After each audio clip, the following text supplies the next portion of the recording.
Hey guys, welcome back to the channel, and today we got a review of the DuelPad A14. So let's open this up. Let's see what we got here. So first, we've got our instructions and our start guide. All right. Then we have, this was also in the A16, it's pretty cool. This is the feet. So what you do is you put this under the pad, you kind of stick this on there, and it can raise like a keyboard. You can raise it and lower it with the metal feet here. That's pretty nice. We have our key switch puller and swapper. Our plugs, we have a standard USB and a USB C connector here. And then we have our extender here. Right, and then we have our device. Let's take this out of the box. Let's get this out of here. All right, let's open this up. So here we have the A14 EPIG model running the V1 switches. You can see here, these are your standard, two-prong switch there. It comes in different colors. So all your keycaps, these smalls are 24 millimeter and your two larges are 28.5 millimeter. And that's the switch for that one. And here we have the A14 Cross Edition running your standard V2 switches with your 25 millimeter keycaps. So if you're on the fence between the two, that is your major decision. Do I want the V1 switches or do I want the V2 switches? Besides that, everything is the same on both. You have your home and start button right here on the top that you will select when you plug in your controller and begin to play. Your layout is exactly the same besides the millimeters. So let's go over what's on this device, right? So you have this device, you have your larger buttons here. These are your standard large buttons, just like you would find the A16. You have your home and start that you will press to activate the device once you plug it in. On the side, you have your pass-through port, nothing on the bottom, nothing on the right side or left side, excuse me. Your power is up top, and then on the very bottom, you have your focus mode, which I really like. What this does is, if you're at a tournament, you just flick this switch here, right? Slide it over. It'll lock these buttons and turn off the lights. And now if you accidentally press home or start, it won't disqualify or anything like that. You have your SOCD, so you can put in neutral, all the different modes are all right here. You just flick the switch. And last, you have your D-pad, L-pad, and R-stick. So what's nice about that is, if you're playing Tekken and you're customizing your character, using the D-pad to move around, well, you want to spin it, you can just flick the switch into R-stick, and you can use the arrows like your right joystick and spin everything around, switch it back. So it's really nice on the fly. You can kind of flip that. It's actually pretty cool. So yeah, what else do we have? We have our screen here that powers on as you normally would. So when you look at your hand layout here, you can see you have everything the same. The R3, I do like that it's moved over. So on my other ones that have the 16 button, usually it's right about here. I have big hands. I wear a XXX riding glove. So for me, my thumb kind of rests right where that button would be. So I kind of have to kind of play a little different. So I do like the fact that this is over here. And when I want to use it, it's just right there off to the side. The L3, I like that it's here. It's different, right? So when you're playing here, sometimes I'll put it here next to the up button. But if I press up and back, all these different buttons here, I can still hit L3.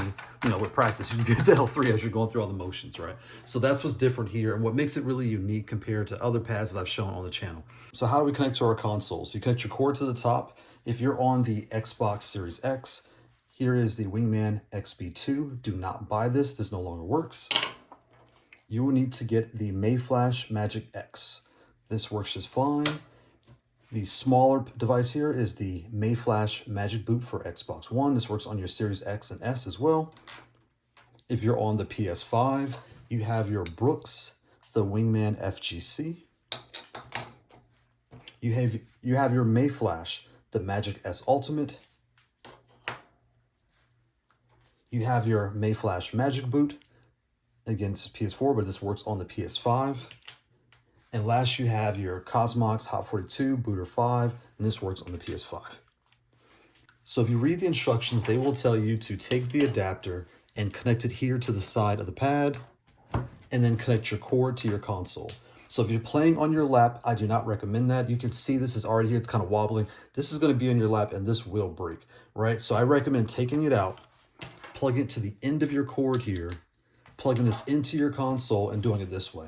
This will add 1 to 2 milliseconds delay, but if you're playing on a joystick today or even your wireless controller, you have more lag than you would doing it this way, right? So that's where these small booter devices come in handy. So you could take these here, remove the adapter, simply use the cord, connect to the controller, plug the booter here in the side, and just plug directly into your console, and you don't need any other adapters if you're doing it this way.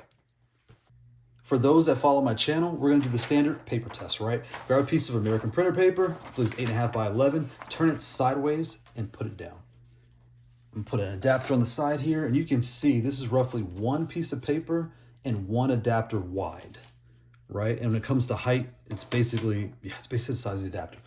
Why would you do this? So you're not sure what to buy. You don't know if you want a larger pad or smaller. Do I want to play on my lap or on a table? If you play on your lap, you're going to need space so it's not sliding off your lap. This is how you're going to feel. So you'll put this on here, you'll put your fingers and play there, and that'll give you a clue of what this feels like when you're playing on this device, right?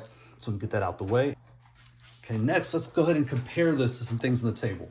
So we've got our standard Xbox controller, which is about the size of a PS5 controller. If I put this here, you can kind of see it's about roughly 2 controllers high.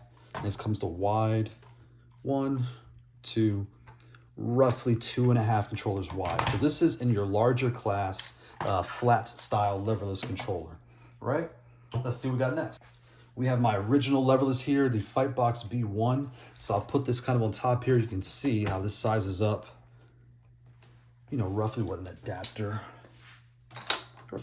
shorter, right? And it is the same width. They're just as wide as each other. So I'll put that there.